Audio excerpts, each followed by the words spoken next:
আসসালামু আলাইকুম। আজ আমরা সূরা আল মুমিনুনের দ্বিতীয় অর্ধেক অংশের সহজ বাংলা অনুবাদ জানব। আপনারা যারা সূরা আল মুমিনুনের প্রথম অর্ধেক অংশের সহজ বাংলা অনুবাদের ভিডিওটি দেখেননি, তারা ডেসক্রিপশন থেকে নিতে পারেন। সূরা আল মুমিনুন মুসলিমদের জন্য আল্লাহর অসীম রহমত এবং নির্দেশনার গল্প বলে। এই সূরায় আল্লাহ আমাদের জানিয়েছেন কিভাবে প্রকৃত মুমিন হওয়া যায়, আমাদের চরিত্র নৈতিকতা কেমন হওয়া উচিত, এবং আরও জানিয়েছেন কিভাবে আমরা সত্যিকারের সফলতা পেতে পারি। তাহলে চলুন জেনে নেই সূরা আল মুমিনুনের দ্বিতীয় অর্ধেক অংশের মাধ্যমে আল্লাহ কিভাবে আমাদের জীবনকে আলোকিত করতে চাচ্ছেন এবং কিভাবেই বা আমরা এই পথে স্থির থাকতে পারি। তাহলে শুরু হচ্ছে সূরা আল মুমিনুনের দ্বিতীয় অর্ধেক অংশের সহজ বাংলা অনুবাদ। মানুষের সাধ্যের বাইরে আমি কাউকে দায়িত্ব দিই না। আমার কাছে একটি কিতাব আছে যা সত্যকে স্পষ্ট করে দেয়, আর তাদের প্রতি কোনো জুলুম করা হবে না।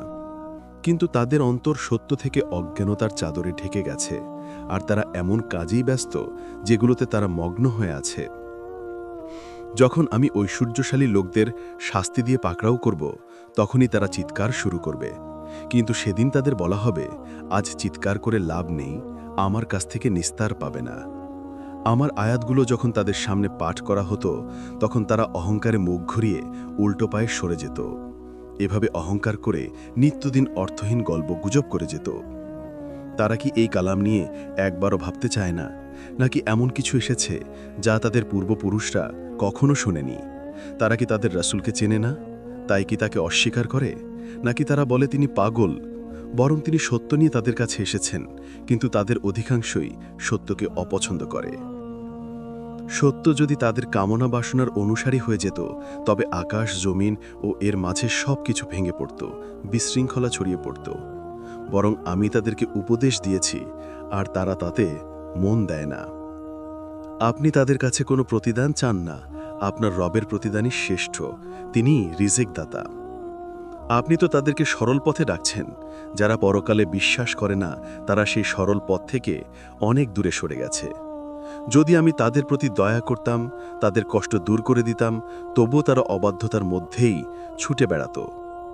আমি তাদেরকে শাস্তি দিয়ে ধরেছিলাম, কিন্তু তারা বিনয়ী হয়নি, কাকুতি মিনতিও করেনি। অবশেষে যখন তাদের উপর কঠিন শাস্তির দরজা খুলে দেওয়া হবে, তখন তাদের সব আশা ভেঙে যাবে। আল্লাহ তোমাদের কান, চোখ ও অন্তর সৃষ্টি করেছেন, কিন্তু তোমরা খুব অল্প কৃতজ্ঞতা স্বীকার করো। তিনি তোমাদেরকে পৃথিবীতে ছড়িয়ে দিয়েছেন, আবার তারই কাছে তোমাদের সবাইকে একদিন সমবেত করা হবে। তিনিই জীবন দেন, মৃত্যু ঘটান, দিন ও রাতের পরিবর্তন ঘটান। তবুও কি তোমরা বুঝবে না? তারা সেই কথাই বলে যা তাদের পূর্ববর্তী জাতিরা বলেছিল। তারা বলে, যখন আমরা মরে মাটিতে ও অস্থিতে পরিণত হব, তখন কি সত্যি আবার জীবিত হব?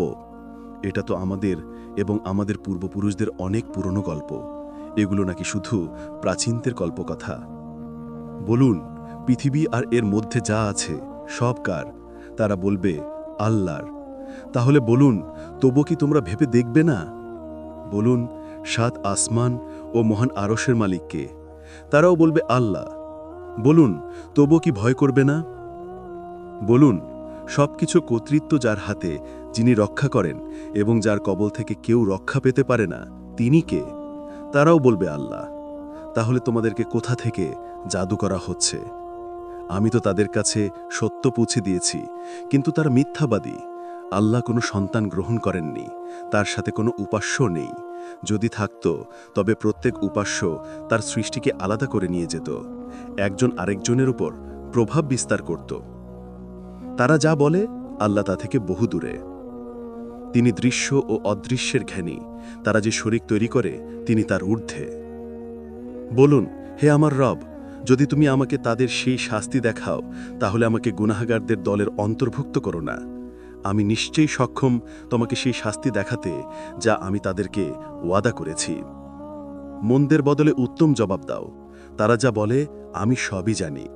বলুন, হে আমার রব, আমি শয়তানের প্ররোচনা থেকে আপনার আশ্রয় চাই এবং তাদের উপস্থিতি থেকেও আপনার আশ্রয় চাই। যখন তাদের কারো মৃত্যু আসবে, তখন সে বলবে, হে আমার রব, আমাকে ফিরে পাঠান, যেন আমি ভালো কাজ করতে পারি। কিন্তু কখনোই নয়, এ তো শুধু কথার কথা। তাদের সামনে রয়েছে একটি পর্দা, পুনরুত্থান দিবস পর্যন্ত। যখন সিংগায় ফু দেয়া হবে সেদিন আর কোনো আত্মীয়তা সম্পর্ক কাজে আসবে না, কেউ কাউকে জিজ্ঞেসও করবে না। যাদের পাল্লা ভারী হবে তারা সফল হবে, আর যাদের পাল্লা হালকা হবে তারা নিজেরাই ক্ষতিগ্রস্ত হবে, তারা জাহান্নামী চিরকাল থাকবে। আগুন তাদের মুখ ঝলসে দেবে, তাদের মুখমণ্ডল বিকৃত হয়ে যাবে। তাদের বলা হবে, আমার আয়াত কি তোমাদের সামনে পাঠ করা হতো না? তোমরা তো সেগুলোকে মিথ্যা বলতে। তারা বলবে, হে আমাদের রব, আমরা ছিলাম দুর্ভাগ্যে পরাজিত, আমরা ছিলাম ভ্রান্ত, আমাদের উদ্ধার করুন, যদি আবার ভুল করি তবে আমরা গুনাহগার হব। আল্লাহ বলবেন, ধিক্কৃত অবস্থায় এখানেই পড়ে থাকো, আমার সাথে কোনো কথা বলো না। আমার কিছু বান্দা বলতো, হে আমাদের রব, আমরা ঈমান এনেছি, আমাদের ক্ষমা করুন, আমাদের প্রতি রহম করুন, আপনি তো সবার মধ্যেই শ্রেষ্ঠ দয়ালু। কিন্তু তোমরা তাদেরকে উপহাস করতে, এমনকি আমার স্মরণও ভুলে যেতে, আর তাদেরকে দেখলে উপহাস করতে। আজ আমি তাদেরকে তাদের সবর ও ধৈর্যের কারণে প্রতিদান দিয়েছি, আর তারাই সফল। আল্লাহ জিজ্ঞেস করবেন, তোমরা পৃথিবীতে কতদিন ছিলে? তারা বলবে, আমরা তো একদিন অথবা অল্প কিছু সময় ছিলাম। হিসাব রাখনেওয়ালাদের জিজ্ঞেস করুন। আল্লাহ বলবেন, তোমরা খুব অল্প সময় ছিলে। যদি তোমরা বুঝতে। তোমরা কি মনে করো যে আমি তোমাদেরকে নিছকই সৃষ্টি করেছি আর তোমরা আমার কাছে ফিরে আসবে না? অতএব মহান আল্লাহ, তিনি সত্যিকার মালিক, তার ছাড়া আর কোনো উপাস্য নেই, তিনি মহিমান্বিত আরশের অধিপতি। যে কেউ আল্লাহর সাথে অন্য উপাস্যকে ডাকে প্রমাণ ছাড়াই, তার হিসাব তার রবের কাছে রয়েছে। নিশ্চয়ই কাফিররা সফলকাম হবে না। বলুন, হে আমার রব, ক্ষমা করুন, রহম করুন, আপনি তো সবার মধ্যেই শ্রেষ্ঠ রহমকারী। এই ছিল সূরা আল মুমিনুনের দ্বিতীয় অর্ধেক অংশের সহজ বাংলা অনুবাদ। আশা করি এই ভিডিও আপনার অন্তরকে স্পর্শ করেছে এবং আপনাকে আল্লাহর নির্দেশনার প্রতি আরও সচেতন করেছে। যদি ভিডিওটি ভালো লেগে থাকে, লাইক দিন, শেয়ার করুন এবং চ্যানেলটি সাবস্ক্রাইব করতে ভুলবেন না, যাতে ভবিষ্যতে আরও এমন ভিডিও আপনার কাছে পৌঁছতে পারে। আল্লাহ আমাদের সবাইকে তার পথের উপর স্থির রাখুন, আমাদের অন্তরকে আলোর দিকে টেনে আনুন এবং আমাদেরকে প্রকৃত মুমিন হওয়ার তৌফিক দিন। আমিন।